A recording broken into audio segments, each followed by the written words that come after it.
तो क्लास 8 हमारा ये चैप्टर काफ़ी दिनों से पेंडिंग रह गया है। इसको आगे बढ़ाते हैं। अब हम देखते हैं कि फ्लेमेबल और इनफ्लेमेबल मटेरियल्स हमने देखे थे जिनमें जल्दी आग पकड़ जाती है।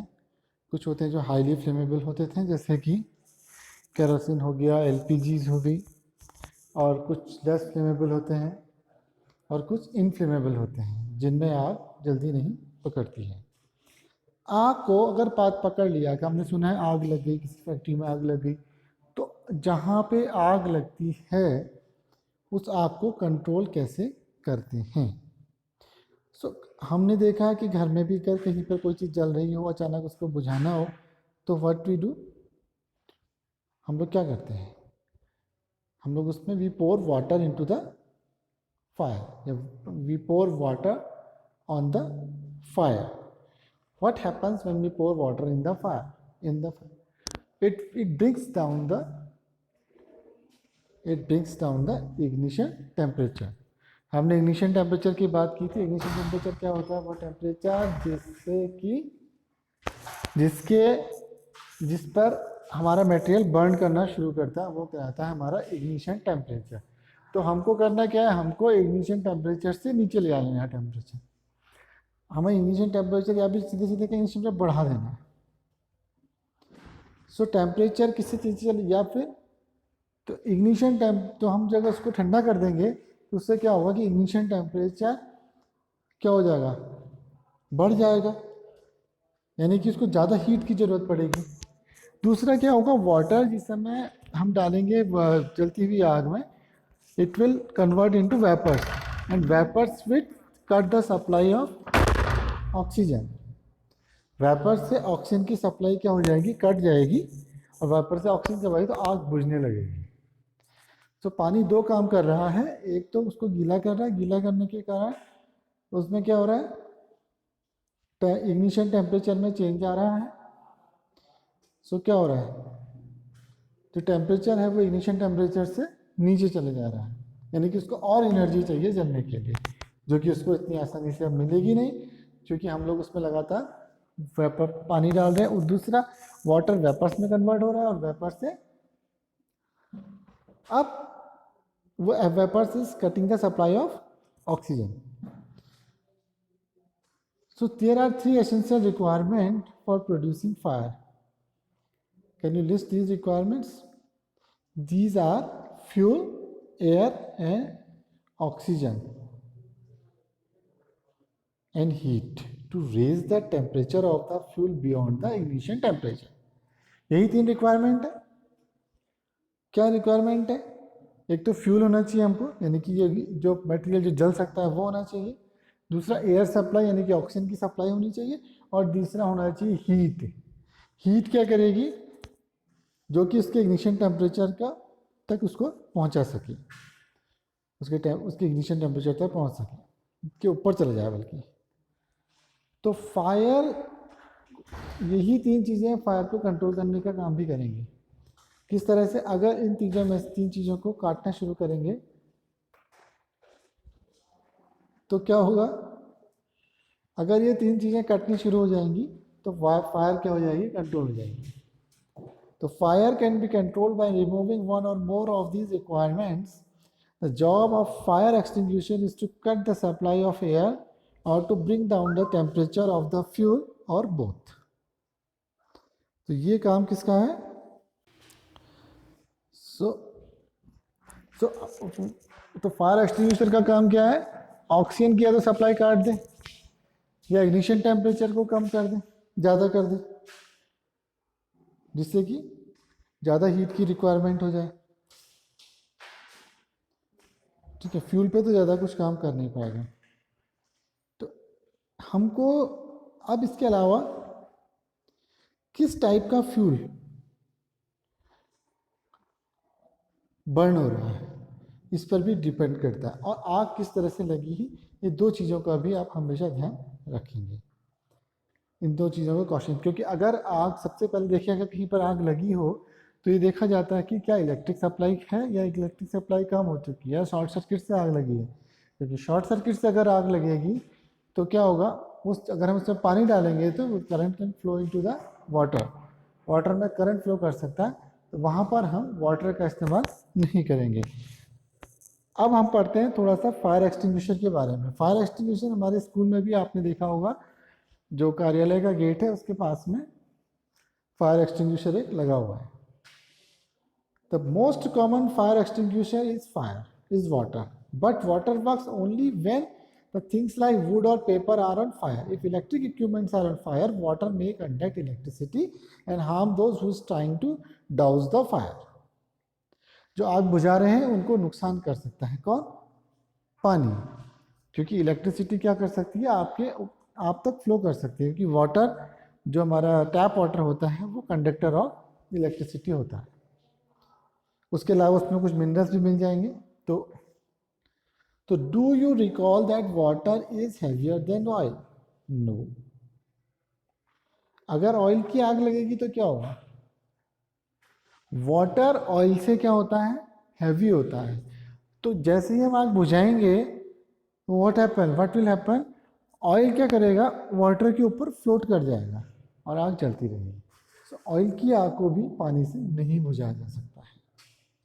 It sinks below the oil and oil keep burning on the top. The fires involving electrical equipments and inflammable materials like petrol, carbon dioxide, like petrol, the carbon dioxide is the best extinguisher. Carbon dioxide being heavier than oxygen covers the fire like a blanket. Since the contact between the fire, between the object is cut off, the air is cut off, the fire will extinguish. So what is the best fire extinguisher is? That produces carbon dioxide. तो fire extinguisher में क्या होता है? Carbon dioxide produce की जाती है। Carbon dioxide air से heavy होती है ऑक्सीजन से। वो क्या करती है, जो हमारा मटेरियल है उसके ऊपर एक कार्बन डाइऑक्साइड का ब्लैंकेट लगाती है। And carbon dioxide does not support burning. तो वो क्या करती है? ऑक्सीजन की सप्लाई को कट कर देती है। ऑक्सीजन सपोर्ट्स बर्निंग, तो बर्निंग वाला हमारा मटेरियल, एयर कट हो गई। अगर एयर कट हो गई है तो आग बुझ जाएगी। बहुत सिंपल सा स्ट्रेट फॉरवर्ड है। अब देखते हैं कि फायर एक्सटिंग्विशर में होता क्या है। फायर एक्सटिंग्विशर भी कई तरीके के होते हैं, लेकिन बेसिक एम इसमें क्या होता है कि ये क्या प्रोड्यूस करते हैं? Enormous volume of carbon dioxide.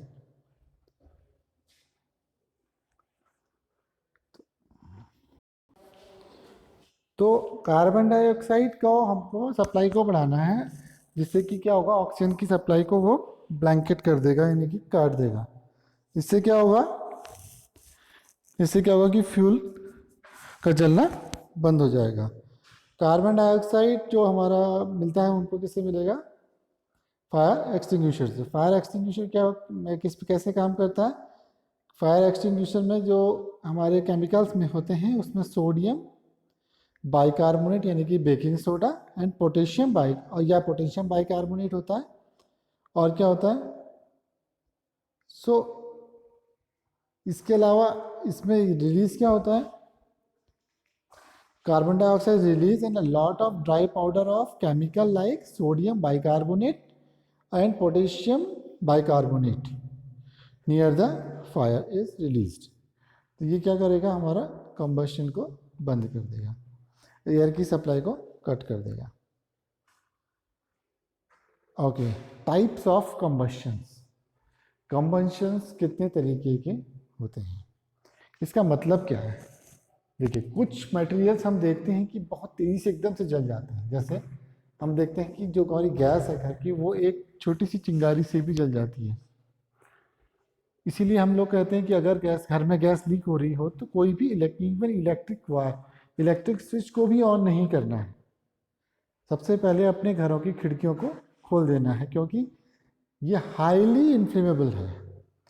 ठीक, अब पढ़ते हैं type of combustion. Rapid combustion, the gas burns rapidly and produces heat and light, such combustion is called rapid combustion. So पहला कंबशन पढ़ रहे हैं हम लोग, रैपिड कंबशन। रैपिड कंबशन में क्या है? जो बहुत तेज़ी से हीट एंड लाइट प्रोड्यूस करता है, सच कंबशंस आर कॉल्ड रैपिड कंबशंस।